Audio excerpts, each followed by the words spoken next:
At stake is not just the future of Ukraine, it is an existential question for Europe as a whole, and therefore vital for Britain's national interest. This is a once-in-a-generation moment for the collective security of our continent.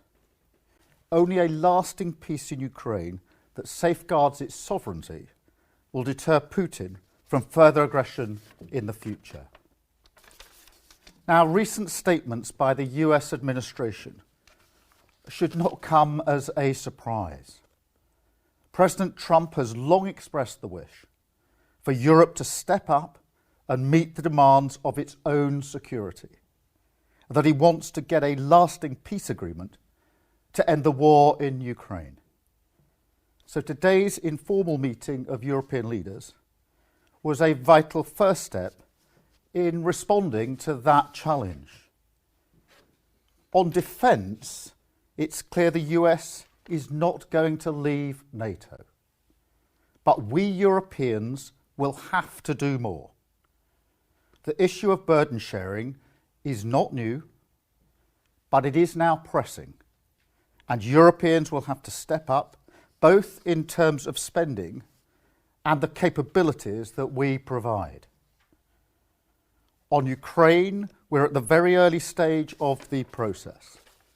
Europe must play its role. And I'm prepared to consider committing British forces on the ground alongside others if there is a lasting peace agreement. But there must be a US backstop, because a US security guarantee is the only way to effectively deter Russia from attacking Ukraine again.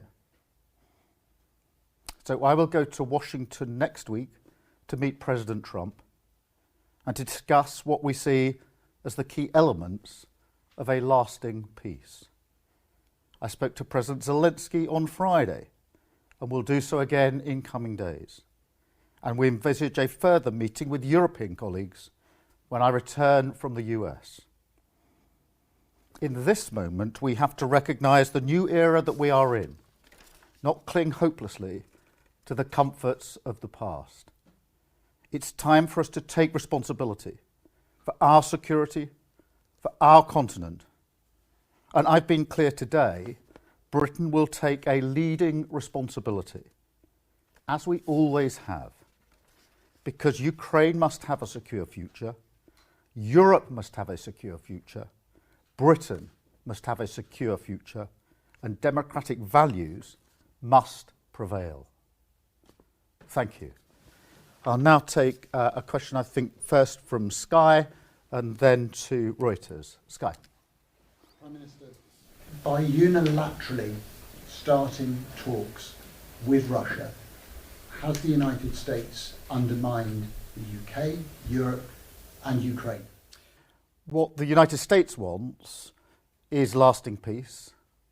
That's what Ukraine wants. That's what the United Kingdom wants. And that's what European allies want. What is important is that we ensure that Ukraine is in the strongest possible position if we're to go into talks or if the fighting is to continue.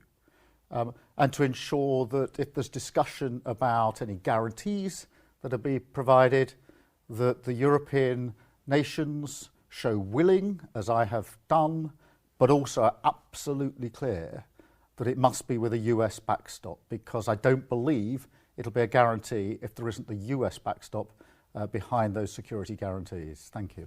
What sort of future do you see for any Ukraine peace deal if the United States will not guarantee to put troops on the ground? Well, look, we're at a very early stage of the discussions at the moment. The war is going on, and the quickest way to end the war is, of course, for Russia to cease its aggression. So this is the very early stages.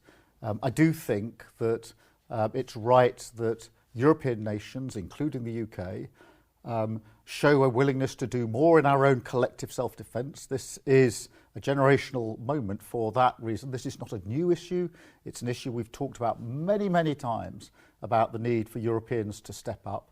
This is the moment to do so, including, if necessary, security guarantees. but they must be part of a package with US backing, because otherwise I don't think they will operate effectively as guarantees, because they won't be an effective deterrence. And that's why I'm so clear on this point.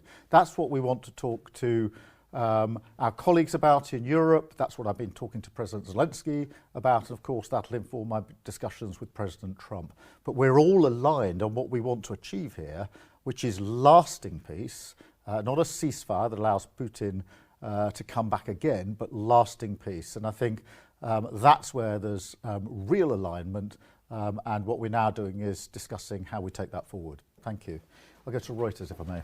Just to follow up on the US question, what in your eyes would be a US backstop? What would that mean?